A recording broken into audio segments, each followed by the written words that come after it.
পার্লামেন্টে যে ভোট ডাকাতরা গিয়েছে, জনগণের সামনে আমরা বিরোধী দল হিসাবে হাজির হয়েছি। আমরা রাজপথে থাকব। কড়ায় গন্ডায় ইঞ্চি ইঞ্চি করে জনগণের উপরে যারা ভোটার ইঞ্জিনিয়ারিং করেছে, ভোট ডাকাতি করেছে, নতুনভাবে জুলুম চাপিয়ে দেবার চেষ্টা করছে, আমরা তাদের কাছ থেকে বুঝে নেব ইনশাআল্লাহ। কোনো নয় ছয় চলবে না। সংস্কারে জনগণে যে হা ভোটে ম্যান্ডেট দিয়েছে, দ্রুত বাস্তবায়ন করতে হবে। সাথে সাথে বাংলাদেশে সন্ত্রাস, চাঁদাবাজি, দখলদারিত্ব বন্ধ করার উদ্যোগ নিতে হবে। হে মালিক, তুমি আমাদের রক্ষাকারী, তুমি আমাদের রিজিক দাতা। যারা এই বাংলাদেশে জনগণ 17 বছর অপেক্ষা করেছিল, আমাদের অধিকার ছিনিয়ে নিয়েছে, ভোট ডাকাতির মাধ্যমে ভাইদেরকে হত্যা করেছে। আয়েশের মালিক, তোমার মালিকের বিচারে আমরা বিচার রেখে গেলাম। তুমি তাদের দৃষ্টান্তমূলক শাস্তি বাংলার মাটিতে জনগণের সামনে করবে। আমরা আজকে তোমার মসজিদের সামনে বিচার রেখে গেলাম। আসসালামু আলাইকুম ওয়া রাহমাতুল্লাহি ওয়া বারাকাতুহু। প্রিয় দেশবাসী, সাংবাদিক ভাইরা, 11 দলীয় জোটের সম্মানিত নেতৃবৃন্দ, আমরা আল্লাহর কাছে শুকরিয়া জানাচ্ছি যে আল্লাহ তাআলা জনগণের সামনে যারা ভোট ডাকাত তাদেরকে উন্মোচন করতে আমরা সক্ষম হয়েছি। বাংলাদেশে ওরা শুধু ভোট চুরি করে নাই, ডাকাতি করেছে। আমাদের সুস্পষ্ট অনেকগুলো দাবি রয়েছে। আজকে নির্বাচনের পরে 11 দলীয় যে ঐক্য রয়েছে, আমরা জনগণের সামনে উপস্থিত হয়েছি। আমরা প্রথমত বলতে চাই, পার্লামেন্টে যে ভোট ডাকাতরা গিয়েছে, জনগণের সামনে আমরা বিরোধী দল হিসাবে হাজির হয়েছি। আমরা রাজপথে থাকব। কড়ায় গন্ডায় ইঞ্চি ইঞ্চি করে জনগণের উপরে যারা ভোটার ইঞ্জিনিয়ারিং করেছে, ভোট ডাকাতি করেছে, নতুনভাবে জুলুম চাপিয়ে দেবার চেষ্টা করছে, আমরা তাদের কাছ থেকে বুঝে নেব ইনশাআল্লাহ। আমি সংক্ষিপ্ত কথা বলবো। আমাদের ভাই শহীদ উসমান হাদি আজকে আমাদের মধ্যে থাকতে পারতেন। সংসদ সদস্য হিসাবে ঢাকা 8-এর আল্লাহ ওনাকে শহীদ হিসাবে নিয়ে গিয়েছেন। আমরা বিচারের দাবিতে মাঠে গিয়েছি। আজকেই যেহেতু বিরোধী দলীয় যাত্রা হচ্ছে এই বায়তুল মোকাররম থেকে, আমি সরকারের কাছে আহ্বান জানাবো, দেশের কাছে আহ্বান জানাবো, প্রশাসনের কাছে আহ্বান জানাবো, আপনারা দ্রুত গতিতে শহীদ উসমান হাদি ভাইয়ের হত্যাকাণ্ডের বিচার যাতে হয় সেই উদ্যোগ নিন। আমাদেরকে এতদিন বলা হয়েছে বিচার এবং নির্বাচন মুখোমুখি দাঁড় করাবেন না। আমরা মরিয়া প্রমাণ করিলাম যে আমরা নির্বাচন বিরোধী নই। এখন সময় এসেছে শহীদ উসমান হাদি ভাইয়ের হত্যাকাণ্ডের বিচার করতে হবে। তৎকালীন সময়ে সংস্কারের নিয়ে বলা হয়েছিল, সংস্কার এবং নির্বাচন বিরোধী করার চেষ্টা চালানো হয়েছিল, ত্যাগ দেওয়া হয়েছিল, ওরা নির্বাচন চায় না। আমরা তোমাদের চোখে আঙ্গুল দিয়ে দেখিয়েছি আমরাই বাংলাদেশে গণতন্ত্র চাই, তোমরা চাও ভোট ডাকাতি করতে। এখন সময় এসেছে, কোনো নয় ছয় চলবে না। সংস্কারে জনগণে যে হা ভোটে ম্যান্ডেট দিয়েছে, দ্রুত বাস্তবায়ন করতে হবে।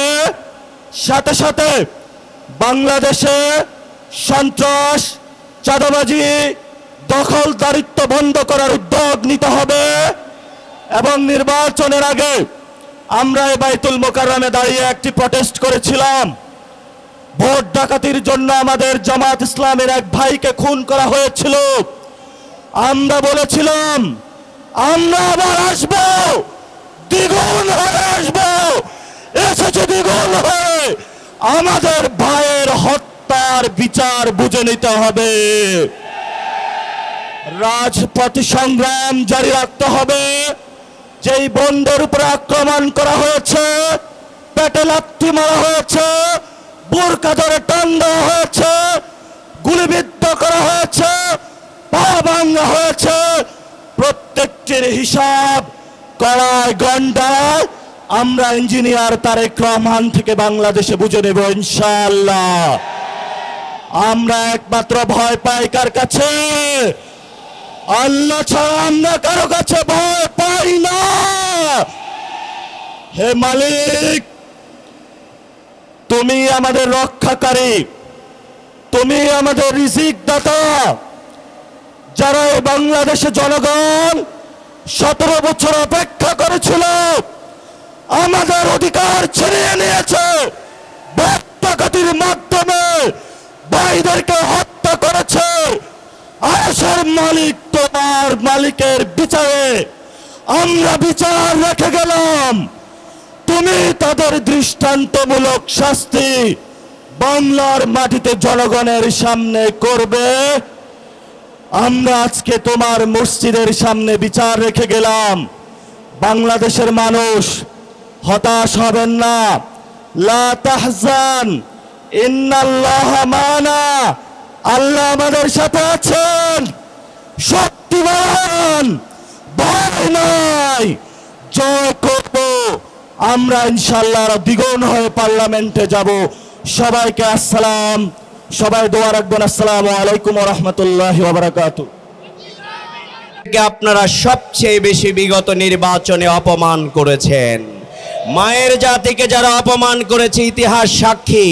তারা কখনো তারা সামনের দিকে অগ্রসর হওয়া তো দূরের কথা, ইতিহাসের তারা আস্থা করে নিক্ষিপ্ত হয়েছে।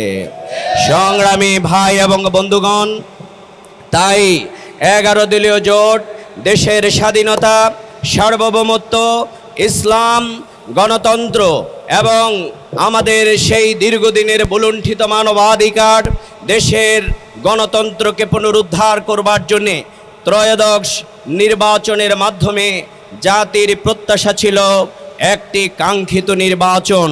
কিন্তু আমরা লক্ষ্য করেছি 2026 সালের যেই নির্বাচন অনুষ্ঠিত হয়েছে, অনেকেই বলে থাকেন এই নির্বাচন হচ্ছে 2008 সালের একটি ফটোকপি। সুতরাং যারা এই নির্বাচন এই জাতিকে আশাহত করেছেন, যারা গোটা জাতিকে বোকা বানিয়ে আজকে যারা ন্যায়ের পক্ষে অবস্থান গ্রহণ করেছিলেন, আমরা সেদিন বলেছিলাম জুলাই আন্দোলন যদি না হতো, আবু সাইদ মুগ্ধরা যদি জীবন না দিত, আমাদের হাজার হাজার যুবক তরুণেরা যদি তাদের বুকে গুলিকে বরণ না করত, তাহলে 2026 সালের 12ই ফেব্রুয়ারি নির্বাচন হতো না। আপনারাও কিন্তু ক্ষমতার মসনদে যেতে পারতেন না। কিন্তু আপনারা যার উসিল্লায় সিন্নি খাইলেন, আপনারা মোল্লা চিনলেন না। আপনারা জুলাই আন্দোলন মানেন না, জুলাই শহীদদেরকে মানেন না, কিন্তু আপনারা শুধু ক্ষমতা চান। এই জন্যে সংগ্রামী ভাই এবং বন্ধুগণ, তাই আমরা মনে করি যারা ন্যায়ের পক্ষে অবস্থান গ্রহণ করেছিলেন, যারা হায়ের বিপরীত অবস্থান করেছিলেন, প্রকৃত পক্ষে তারা শহীদের রক্তের সাথে বেঈমানি করেছিল। কিন্তু সেই জাতীয় বেঈমানদেরকে এই দেশের মানুষ 70% হ্যাঁ ভোটে সমর্থন দিয়ে তাদেরকে জাতি প্রত্যাখ্যান করে লাল কার্ড দেখিয়ে দিয়েছে। সংগ্রামী ভাই এবং বন্ধুগণ, জোর করে নাকি ক্ষমতায় যাওয়া যায়, কিন্তু বেশি দিন নাকি টিকে থাকা যায় না। এই জন্যে যারা ভোট দিয়েছিল, এদেশের নারী পুরুষ, এদেশের তরুণ নারী সমাজ, আজকে তারা আবার রাজপথে আমরা দাঁড়াতে বাধ্য হয়েছি। আপনাদেরকে জুলুম নির্যাতন বন্ধ করতে হবে। আমাদের ওই যেই বোনকে আপনারা যেই নারীকে নির্যাতন করেছেন, আপনারা তাকে অপমানিত করার মাধ্যমে আমরা মনে করি যারা এই গোটা নারী জাতিকে আপনারা অপমানিত করেছেন, আপনারা ওই নারীর উপরে যে পাশবিক নির্যাতন চালিয়েছেন, এর মাধ্যমে গোটা বাংলাদেশের নারী জাতিকে আপনারা অপমানিত করেছেন। সুতরাং অবিলম্বে এই নির্যাতনকারী এই ব্যক্তি এবং তাদের সাথে সংশ্লিষ্ট ব্যক্তিদেরকে তাদের সেই অবশ্যই শাস্তির আওতায় কিন্তু নিয়ে আসতে হবে। সংগ্রামী ভাই এবং বন্ধুগণ, তাই আজকের এই সমাবেশ, আমাদের এই 11 দলীয় জোটের এই বিক্ষোভ সমাবেশ শান্তিপূর্ণ সমাবেশ, ইনশাআল্লাহ সালাতুল আসরের জামাতের পরেই ইনশাআল্লাহ অনুষ্ঠিত হবে। আজকের এই শান্তিপূর্ণ সমাবেশে আমরা সকল নগরবাসীকে, দেশবাসীকে, সর্বপর্যায়ের যারা আজকে উৎসুকতার সাথে যারা নির্যাতিত, যারা ভোট দিয়েছিলেন 11 দলকে, যারা আমাদের পাশে দাঁড়িয়েছেন, যারা সমর্থন দিয়েছিলেন, কিন্তু আজকে তারা রেজাল্টের ক্ষেত্রে বিপরীত দৃশ্য দেখতে পেয়েছেন। আজকের এই প্রতিবাদ শুধুমাত্র এখানে যারা উপস্থিত হয়েছে তারা নয়, বরং গোটা দুনিয়ার প্রবাসীরা, বাংলাদেশে যারা অবস্থান করছেন, প্রতিটি ভোটার আজকের এই প্রতিবাদে তারা অংশগ্রহণ করছেন। আজকের এই প্রতিবাদ হচ্ছে 11 দলীয় জোটকে যারা ভোট দিয়েছেন সকল ভোটারের। সুতরাং আজকের এই শান্তিপূর্ণ সমাবেশে